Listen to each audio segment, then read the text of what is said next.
le magazine citoyen avec la province Sud, une province citoyenne. La province Sud, agir pour l'avenir. Bonjour, soyez les bienvenus dans Citoyen, un magazine qui n'aura jamais aussi bien porté son nom puisque Citoyen est le magazine de ceux qui participent à la vie et à la construction de la Nouvelle-Calédonie. Magazine consacré ce midi à un anniversaire, les 40 ans de Radio Rythme Bleu, 40 ans de votre radio. C'est le 3 mars 1985, en pleine période des événements, qu'était présenté le tout premier journal d'information de Radio Rythme Bleu. Le début d'une aventure qui se poursuit sans s'être jamais interrompue, avec une radio qui s'est développée, enrichie, mais qui continue d'accompagner les Calédoniens au travers de l'information, mais aussi de la musique, des jeux et des services. Les 40 ans d'RRB, pour en parler, je suis en compagnie de Christian Prost, le fondateur de Radio Rythme Bleu. Bonjour. Bonjour. Retraité. Elisabeth Noir, la directrice générale d'RRB. Bonjour Elisabeth. Bonjour Lionel. Et de Jean-François Baudin, à qui j'ai piqué la place après le journal, le directeur adjoint de Radio Rythme Bleu. Bonjour. Rebonjour Jean-François. Oui, rebonjour Lionel. Elisabeth Noir, pour commencer, ce tout premier journal d'information, c'était le 3 mars 1985, j'ai compté tout à l'heure, c'était il y a exactement 14 611 jours. C'est vous qui avez présenté ce journal, Elisabeth. Comment ça s'est passé ? Parce que faut dire un peu les coulisses de la radio. Quand on nous entend derrière le micro, on a l'air très à l'aise, mais on a toujours un petit peu les pépettes quand on rentre en studio. J'imagine que pour le tout premier journal, ça ne devait pas être simple. Ça, je vous le confirme, je m'en souviens quand même encore, même si c'est vieux, 40 ans. Ce 3 mars 85, en fait, on l'avait préparé depuis 3 semaines, allez, on va dire. Puisque moi, j'étais arrivé en Calédonie en mi-février 85. Je suivais l'actualité calédonienne depuis ce qu'on a appelé les événements, depuis novembre 84 et le boycott des élections territoriales par le FLNKS. Donc, j'étais informé de l'actualité immédiate, mais je ne connaissais pas grand-chose de la Nouvelle-Calédonie, il faut dire ce qui est. Donc, j'étais arrivé mi-février. Et là, il avait fallu, avec Christian Prost, on y reviendra bien sûr, bâtir une radio complètement. Donc on avait une petite maison qui était dans le Haut-Magenta, qui ressemblait à rien, enfin qui ressemblait en tout cas pas à une radio. On avait improvisé une petite rédaction dans l'entrée de la radio. Derrière, il y avait une grande pièce qui était la discothèque. On avait mis un rideau qu'on tirait, qu'on fermait, et on faisait taire les gens quand l'information commençait. Pour tout vous dire, je dormais même dans la radio. Donc, c'est vous dire, c'était un peu de l'improvisation. Mais donc, pendant 15 jours, on avait tout préparé. On avait fait une boucle musicale, on avait fait les jingles, on avait fait quelques petites promos pour dire que voilà. Et puis, ça avait été le bouche à oreille. Il va y avoir une radio, enfin, RRB va faire de l'information, on va lancer le journal. Voilà. Et donc, ce matin-là, 6h30, donc on se lève, vous savez ce que c'est, les matinales. Donc on se lève à 3h30, 4h pour préparer un journal qu'on faisait à l'époque sur la base de l'AFP notamment. L'AFP avec téléscripteur, donc il fallait découper les dépêches, voilà. Ça faisait un bruit infernal dans les rédactions. Ça roulait sous les bureaux aussi. C'était un peu épique, surtout, c'était l'époque, il n'y avait pas Internet évidemment, il n'y avait pas le téléphone portable, il n'y avait pas, voilà. Et ce premier journal, le 3 mars 85, c'était la rentrée scolaire dans un territoire extrêmement tendu. On a dit les événements, c'était une guerre civile, il y avait des tas d'endroits où on ne pouvait pas aller, où on ne pouvait pas circuler. Il y avait des écoles qui ne pouvaient pas ouvrir ce jour-là ou qui ouvraient sous protection policière ou des forces de l'ordre. Et nous, j'étais très fier, on avait comme invité Wema Delin, qui était le ministre de l'enseignement ou de l'éducation, je ne sais pas comment on disait, du gouvernement de Dick Ukwe, et qui donc pour ce premier journal de Radio Rythme Bleu était là, était notre invité pour nous parler de cette rentrée sous tension. Et voilà, c'était alors évidemment, on avait un peu peur en prenant l'antenne, on se disait comment ça va se passer, est-ce que techniquement ça va marcher, est-ce que les gens vont être au rendez-vous, et on a eu que des bonnes surprises après, parce que ça a tout de suite, en toute modestie, ça a été un succès immédiat. Les gens attendaient cette radio, ils attendaient une voix qui défende la Calédonie dans la France, puisque ça n'existait pas à ce moment-là. Et donc, ça a bien marché tout de suite. Au-delà du contexte que vous venez de nous raconter, de ce 3 mars 1985, vous gardez quel souvenir de ce jour-là ? S'il y avait un mot. Un mot, là, vous êtes dur. Je sais, c'est pour ça que je pose des questions. Stress. Exactement. Jean-François me connaît bien. Stress, oui, forcément. On a l'adrénaline, on arrive à l'antenne, on sait pas comment ça va se passer, on sait pas ce qu'on va dire. On veut être à la hauteur quand même. On se dit, on crée une radio, il faut que ce soit bien dès le premier jour. Donc voilà, oui. Stress, tension, un peu émotion, tout ça. Jean-François Baudin, vous êtes RRB depuis longtemps. Alors, vous êtes arrivé à RRB, reparti en métropole, revenu. Et là, vous êtes là. Ça fait un total cumulé de 17 ans. Ça fait un total cumulé de 17 ans. C'est quoi, selon vous, la particularité d'RRB? Oula, vaste question. La particularité, je sais pas, je parlerai plutôt des particularités de Radio Rythme Bleu parce qu'il y en a un certain nombre. Alors, pour en citer quelques-unes seulement, je parlerai d'abord de la fidélité et de la stabilité. Fidélité et stabilité à ce qui a été sa mission dès le début, la Calédonie dans la France. Et ça fait 40 ans qu'elle n'a pas dévié de cette ligne éditoriale. C'est quand même important et c'est à souligner parce que dans le monde médiatique, on le connaît à droite à gauche, ça change de propriétaire, ça change de ligne éditoriale, ça change de tout. Là, il y a une stabilité, une fidélité depuis 40 ans qui est assez extraordinaire. Donc je pense que c'est une particularité. L'autre, je crois que j'enfonce un peu les portes ouvertes, mais c'est l'exigence. C'est-à-dire que les Calédoniens le savent bien, c'est une radio où l'exigence dans tous les domaines, l'information bien sûr, mais aussi l'animation, l'accompagnement, les jeux. Enfin, c'est une radio qui, dans tous les secteurs, a essayé d'être performante et est performante et réussit à être performante. Donc c'est quand même une particularité importante. Puis je vais en citer une troisième, mais elle est aussi évidente que les autres. C'est une radio proche des Calédoniens. C'est quand même pour eux qu'on fait ce travail, avec eux aussi. Et donc voilà, on a des retours directs. C'est ça qui est bien aussi quand on fait de la radio en Calédonie, c'est que quand on dit quelque chose et puis qu'on sort dans la rue ou qu'on va à droite à gauche après, généralement, on a des commentaires plus ou moins élogieux, plus ou moins sympathiques, mais toujours conviviaux. Donc ça, c'est vraiment très très bien. C'est aussi une particularité d'une radio qui est insérée complètement dans son tissu. Christian Post, vous êtes le fondateur d'RRB. Vous avez pendant longtemps été son président. Pourquoi est-ce que vous avez créé cette radio ? C'est une longue histoire et une longue aventure. Dans ce temps-là, que les moins de, je ne sais pas combien d'années ne peuvent pas connaître. De 40 ans. Il y avait en Calédonie des événements qui faisaient vaciller l'espoir des gens. Il y avait un doute, il y avait une peur des lendemains, etc. À ce moment-là, Jacques Lafleur d'Ikoukéoué ont demandé à Charles Pasqua, Jacques Chirac et d'autres du renfort. Donc ils ont envoyé une équipe dont je faisais partie en Calédonie pour aider notamment dans les problèmes de sécurité. Il y avait des fermes brûlées, des gens agressés, etc. Puis s'est présenté le problème de la communication. La Calédonie dans la France n'avait pas de voix. Pas un journal, pas un machin, elle n'avait pas de voix. Donc l'opportunité s'est présentée. Jacques Lafleur, Didier Leroux, Pierre Fauger, enfin, ont accompagné, m'ont demandé, parce que j'avais fait par le passé de la télévision et de la radio, m'ont demandé de développer. On a récupéré une petite radio qui existait, qui faisait que de la musique et qui n'était pas autorisée. Bon, on s'attachait à ça, on l'a développé. Elisabeth n'a pas dit, mais elle avait à l'époque un réseau de broussards, de renseignements directs des gens qui était très, très important parce que, comme elle l'a dit, on était attendus.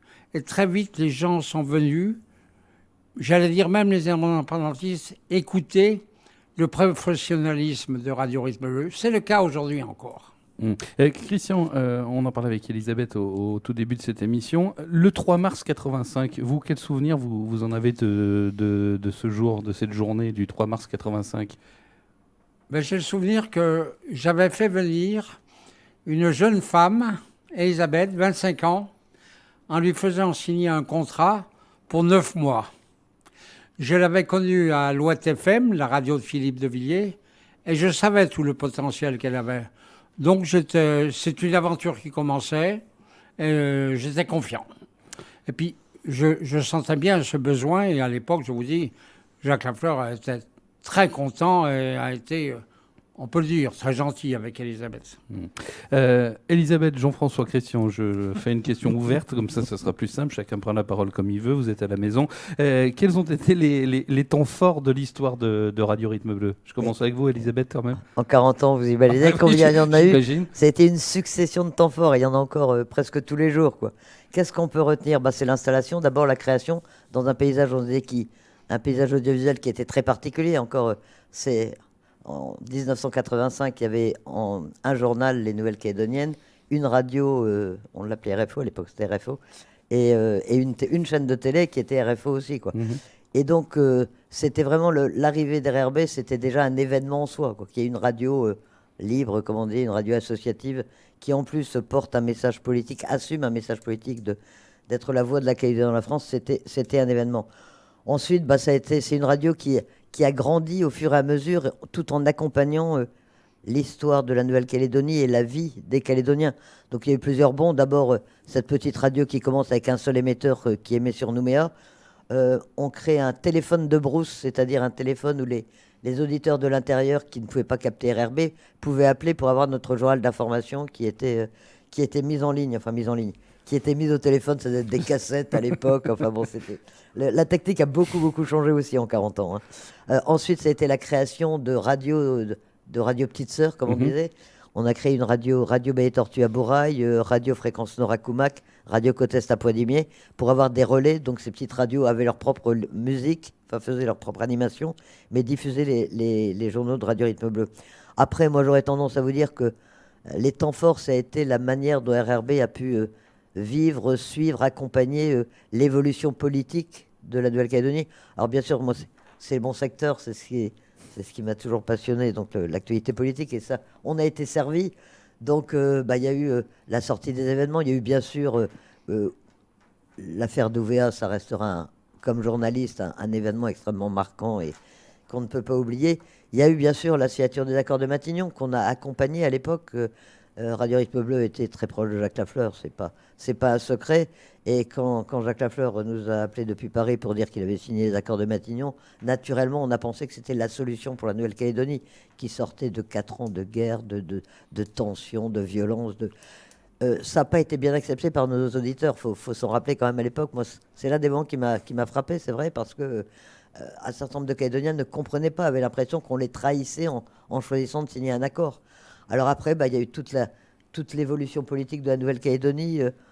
10 ans après les accords de Nouméa, bien sûr, on s'en souvient, on attendait, un peu comme la semaine dernière, on attendait en bas du Haut-Commissariat que les délégations finissent de négocier et nous disent s'il y avait une fumée blanche ou non jusqu'à la signature. Et puis voilà, ça a été cet accompagnement permanent de la vie politique de la Nouvelle-Calédonie. J'ai eu la chance de pouvoir la suivre de très près en participant à tous les comités des signataires, en allant à Paris avec les délégations pour voir comment les choses se passaient. Et puis ça a été le développement de cette radio qui au début on était 5, 6.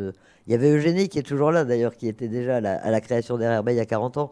Mais après, on a fait venir des gens bien sûr, on a recruté, on a développé l'animation également, on a fait une radio complète et concurrentielle qui s'est imposée progressivement dans le paysage médiatique. Vous le disiez, Elisabeth RRB accompagne l'histoire de la Calédonie, l'histoire politique, vous venez de l'évoquer, mais pas seulement. Il y a aussi l'histoire culturelle, l'histoire sportive de la Nouvelle-Calédonie. C'est important. Absolument. Non, j'ai bien dit, moi, mon secteur, c'est surtout l'actualité politique, mais bien sûr, oui, c'est ça. RRB est une richesse parce qu'elle est présente dans tous les domaines. Et le sport, je ne suis pas la mieux placée pour vous en parler. Mais RRB, c'est formidable. Oui.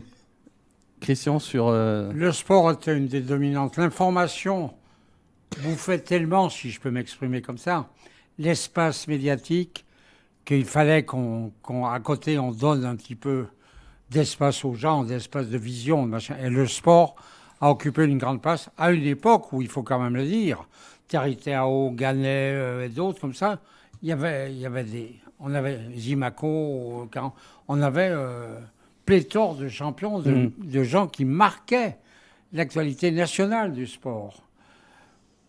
Donc c'était vraiment une radio très vivante. Ce qu'Elisabeth n'a peut-être pas osé dire, c'est que la radio, Radio Rythme Bleu, c'est une œuvre collective. Vous voyez, à un moment donné, le CSA va dire, est-ce que vous voulez la transformer en association, en société? Je dis non. C'est une association, il y a tellement de gens qui ont apporté que j'aurais vraiment mauvaise os à la récupérer en société. Et quand je dis c'est une œuvre collective, ça va au-delà. Bon, ça repose déjà sur l'engagement, j'allais dire le sacrifice presque, que des gens comme Elisabeth ont fait, la continuité, je pense à Jean-François qui est en face de moi. Vous y avez fait 17 ans, donc vous avez aussi votre apport. Mais non, mais c'est chacun, c'est cet apport-là. Et il faut le dire aussi, une époque où les gens, les auditeurs, apportaient quotidiennement de l'encouragement, de l'information, etc., de la protection, etc. Et Jean-François, vous l'évoquiez un petit peu, mais c'est important, c'est quand on arrive, et je me souviens d'un certain Lionel Sabot il y a une vingtaine d'années, quand on arrive à RRB, on sent une vraie proximité avec les auditeurs. C'est extrêmement marquant, notamment quand on vient de métropole d'autres stations de radio, où voilà, on est la voix du matin, du soir, peu importe, mais on est simplement une voix que personne ne connaît. Ici, c'est très différent. Oui, alors c'est très différent parce que effectivement la radio est écoutée sur l'ensemble du territoire par tout le monde, donc elle y joue un rôle absolument fondamental. Mais au-delà du fait qu'on ait écouté les uns les autres, je crois que quand on arrive dans une radio, moi j'étais pas là en 85, je suis arrivé en 92, donc 7 ans après le début dans le fameux petit appartement de Magenta que je n'ai pas connu. Mais on rentre dans une histoire quand on arrive dans la radio. On rentre dans l'histoire de la radio, bien sûr, mais on rentre aussi dans l'histoire de la Calédonie. Et l'histoire de la radio et de la Calédonie, ces 40 dernières années, sont intimement liées. Puisque voilà, la radio a accompagné, comme le disait Elisabeth, tous les développements, tous les grands événements. Donc c'est ça qui est le plus important. Alors effectivement, on a l'impression, peut-être un peu plus que dans des radios métropolitaines. Moi, j'ai travaillé dans une radio où au début, il y avait 300 000 auditeurs par jour, à la fin 600 000. Ça peut paraître beaucoup par rapport à la Calédonie, mais on n'a pas le contact qu'on a avec les auditeurs ici, où on a les retours directs, où la vie de la radio et de la Calédonie s'organise dans le débat permanent. Et ça, c'est vraiment passionnant. Précisons que Jean-François était directeur des radios chrétiennes de France. Excellent directeur, d'ailleurs. Merci, Puisque nous avons officié Absolument. ensemble. On en parle après, monsieur. Voilà, on en parlera après. RRB, comment a-t-elle évolué, cette radio, Elisabeth? Parce que la radio de 85, forcément, c'est pas celle de 2025. Mais est-ce qu'il y a quand même des choses qui sont toujours là entre 85 et 2025? Bah, comme le disait Jean-François tout à l'heure, hein, je vais répéter, ça reste la fréquence aux couleurs de la France. C'est un engagement, c'est la raison d'être de Radio Rythme Bleu. Et c'est un engagement que nous avons maintenu et qui existe aussi bien en 2025 qu'en 1985, en s'adaptant à chaque fois au gré des événements. Je racontais tout à l'heure à quelqu'un, au début avec les indépendantistes, les relations étaient un petit peu tendues, forcément. RRB était une radio très militante et les choses se sont apaisées avec la signature des accords de Matignon. Et là, on a commencé à avoir ce qu'on n'avait pas à l'époque. On recevait des indépendantistes. La première fois, ça a été pratiquement un événement. C'est François Burck, qui était président de l'Union calédonienne, qu'on a reçu dans nos studios. Et tout le monde trouvait ça exceptionnel qu'un indépendantiste vienne à RRB. Bon, vous avez compris qu'aujourd'hui, c'est devenu banal, si je puis dire. Voilà. Donc, il y a des choses qui n'ont pas bougé. C'est cet engagement, c'est cette exigence. Jean-François le disait aussi. On le sait, vous le savez, vous êtes bien placé pour le savoir. RRB, on bosse beaucoup. On a des exigences très précises parce que, voilà, on veut être le plus professionnel possible et pour apporter le meilleur produit à nos auditeurs. Pour le reste, j'ai envie de vous dire qu'en revanche, tout a changé dans la technique. On est passé des Nagra de 10 kg aux bandes magnétiques, au son numérique. On est passé de locaux dans une petite maison à Magenta à ces beaux locaux de la rue de Sébastopol qui sont plus vastes, plus éclairés, qui sont très beaux, dont on est très fiers. Les équipes se sont étoffées. À l'époque, on était 5-6. À la rédaction, on était 3. Aujourd'hui, on est sur l'ensemble de la radio, on est 23 salariés. Donc tout ça, ça a changé, mais RRB est resté la même. C'est une radio exigeante, c'est une radio qui défend la Calédonie dans la France. Et les fondamentaux n'ont pas bougé, quoi. Aujourd'hui, non, mais c'est ça, oui, tout a changé, rien n'a changé. Enfin, moi, c'est l'impression que j'ai, même dans mes absences, puisque j'ai quitté le territoire en 95 pour revenir en 2011. Évidemment, quand je suis parti, on tapait encore à la machine à écrire, et quand je suis revenu, il y avait des ordinateurs. Donc les choses avaient quand même un petit peu bougé, c'était bien. Le monde change. Voilà, le reste n'avait pas changé. Enfin, on retrouvait les bases, les fondamentaux qui ont fait la radio depuis 40 ans. Et ça, c'est aussi très agréable parce que, d'une certaine façon, on sait où on met les pieds, on sait pourquoi on vient et on sait pourquoi on travaille à RRB. Aujourd'hui, quelle est la place de Radio Rythme Bleu dans le paysage médiatique calédonien, Elisabeth? RRB est incontournable, en un mot. Eh bien, c'est la fin de cette émission. C'est une place qu'on a, en toute modestie, qu'on a acquise assez vite. Je vous le disais, quand on a commencé les émissions d'RRB en 85, très franchement, ça a été un succès immédiat parce que les gens avaient besoin de cette radio qui exprime leurs convictions, qui se fasse le relais de leurs inquiétudes, de leurs interrogations, qui les accompagne. Donc ça a marché très bien. Sans vouloir polémiquer, on n'a pas très bien été accueillis à l'époque par les confrères. Alors c'était une autre époque, c'était un autre temps, encore une fois, mais on venait, ça paraît curieux aujourd'hui de dire ça, mais on venait troubler la concurrence, quoi. On venait créer de la concurrence alors qu'il n'y en avait pas du tout. Donc on appelait RFO, ils m'en voudront pas aujourd'hui, on le fait plus. On les appelait la radio-télévision d'État parce qu'ils voulaient pas, ils voulaient pas que notre micro apparaisse à la télé. Ils n'étaient pas très contents qu'on vienne apporter une autre voix. Bon, aujourd'hui, maintenant, les choses vont beaucoup mieux. Il y a plus de médias, tout se passe bien. Mais aujourd'hui, RRB est vraiment devenu incontournable. Enfin, je veux dire, il n'y a pas une personnalité politique, culturelle, sportive qui passe en Calédonie sans s'arrêter dans les tuyaux d'RRB, quoi. Jean-François. C'était quoi votre question, Lionel? Alors, ma question était quelle est la place de RRB dans le paysage médiatique j'avais bien aujourd'hui? compris comme ça, c'est la première place. Voilà. Non, mais voilà, c'est bien de le dire parce que c'est une fierté aussi de se battre, de travailler tous les jours pour faire en sorte que le plus grand nombre d'auditeurs nous écoutent. Donc, c'est toutes les équipes qui sont fières de ça. Voilà, on regarde évidemment un peu les chiffres des audiences, on scrute un peu la concurrence, c'est normal, ça fait partie de notre métier. Et savoir que la radio est souvent, et très souvent, voire quasiment tout le temps devant, c'est aussi une satisfaction personnelle, non seulement pour nous, mais pour l'ensemble des acteurs de la radio, qu'on les entende ou qu'on ne les entende pas. On a beaucoup parlé des 14 611 jours de la vie d'RRB. J'aimerais qu'on parle des 14 611 prochains. C'est quoi l'avenir de Radio Rythme Bleu, Je Christian? voudrais un peu pour résumer ce qu'il vient d'être dit. Il y a quelque temps, j'ai décidé, moi, mon âge, l'âge aidant, d'arrêter la radio. Moi, Christian Prost m'a toujours appris qu'il fallait bien parler dans le micro. Oui. Donc, Et devant quelques signes, pas d'inimitié, de déloyauté, les changements d'attitude, etc., je dis un jour à Elisabeth, je crois qu'il est temps de fermer. Et Elisabeth me dit, il n'en est pas question. Je suis venu en 85 avec un contrat de 9 mois pour que la Calédonie se donne des institutions dans la France. Je resterai jusqu'à ce que ça soit fait. Voilà, c'est le résumé. C'est le résumé. Et aujourd'hui, moi, je regrette un peu qu'effectivement, on ait ces distances, parfois, ces marques d'inimitié. Ça me déchire profondément, moi, parce que je suis très, très attaché à la radio. Et je connais le sacrifice qu'ils font au quotidien pour que la radio maintienne sa place, soit présente, etc. La chose sûre, c'est que, je vais parodier Shakespeare, je crois, la Calédonie dans la France, pour toujours et un jour. C'est la vraie motivation de la radio, c'est le vrai engagement de la radio. Et moi, j'ai une confiance absolue dans Elisabeth, ses équipes, Jean-François là autour, parce que je sais qu'Elisabeth était motivée par ça quand elle est arrivée. Elle avait 25 ans. J'ai trahi son âge, pardon. Surtout que c'était 24, mais bon, c'est pas grave, on va pas, on va pas mégoter. Et qu'elle a la même motivation aujourd'hui, mais que les temps sont un peu plus difficiles. Je vais contredire Christian, une fois n'est pas coutume.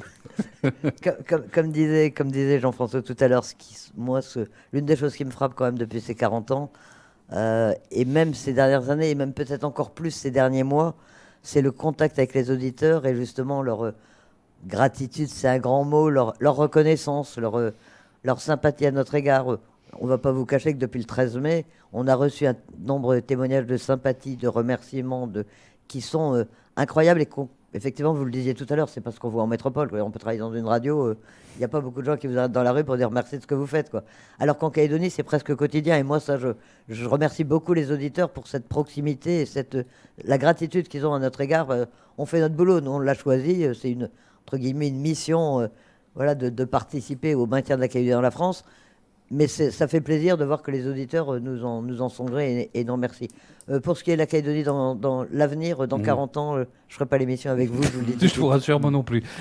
Moi non plus, alors, Bon, puisque voilà. on va se mettre au diapason. Vous demandez ce qui va se passer dans les 14 000 et quelques jours suivants, 14 c'est ça 611. 600.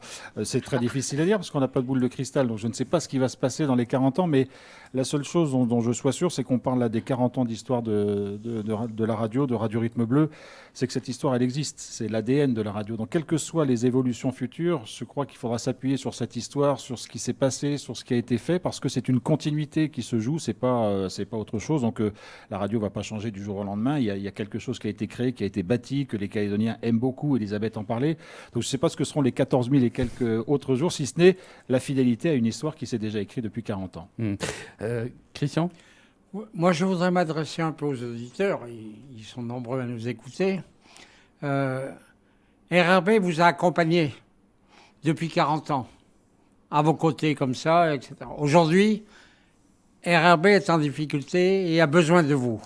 On a besoin de votre soutien et de votre confiance. Annonceurs, auditeurs, pensez-y. Et d'avance, merci. Un anniversaire, forcément, ça se fête. Oui. Hein, et c'est ce qu'on fait depuis le début de la semaine. Peut-être Jean-François. Même si les circonstances, encore une fois, et les auditeurs le comprendront, on est quelques mois après le 13 mai, on sait l'état de l'économie, on sait la situation dans laquelle se trouvent beaucoup de Calédoniens et beaucoup de nos auditeurs. Donc il n'était pas question de faire une grande fête bling-bling avec feu d'artifice et champagne qui coule à flot. Donc on a fait les choses de façon discrète, de façon modeste, on va dire. On voulait marquer le coup parce que 40 ans, ça se fête, effectivement. Mais donc, on les accompagne depuis hier. On a fait un certain nombre de rendez-vous. On a prévu un certain nombre de choses que Jean-François va vous détailler. Alors bon, donc, vous avez déjà constaté que depuis hier matin, il y a un quiz. Il y avait longtemps qu'on n'avait pas joué sur Radio Rythme Bleu. C'était l'occasion de relancer ces jeux auxquels les Calédoniens tiennent beaucoup. Donc ça, c'est déjà une première chose. On entendra aussi un certain nombre de personnalités nous souhaiter un bon anniversaire dans les jours qui viennent par le biais de petits témoignages ou autres. Il y a aussi du côté de l'animation une émission musicale qui se prépare pour samedi matin avec notamment Thierry et Nicolas parce qu'il s'agit de revenir sur 40 ans de musique. 40 ans de radio, c'est aussi 40 ans de musique, c'est 40 ans de la vie des gens. Donc on reparcourra l'espace musical samedi matin et puis surtout, et là avec tout ce qu'on a dit c'est important, on vous attend à la radio pour la journée porte ouverte samedi prochain. On sera le 8 mars, vous venez de partir de 9h le matin jusqu'à 19h le soir. Ce sera l'occasion de parler, d'échanger, de se rencontrer. Enfin voilà, c'est vraiment la journée qu'on souhaite passer avec vous et on vous attend nombreux à la radio. Ce sera vraiment la journée des 40 ans pour nous. Avec une exposition photo qui retrace un petit peu les 40 ans de la radio. Enfin, quelques épisodes en tout cas, mais il y a des photos qui remontent à 40 ans, et quand même les tout débuts de la radio. Il y en a, on se demande, c'est même pas plus, mais bon. Non, je confirme. Jusqu'à aujourd'hui, quoi, puisque voilà, c'est une histoire qui se construit en marchant, RRB. On a fait le tour. Moi, je voudrais mettre un petit mot pour les mousquetaires du début.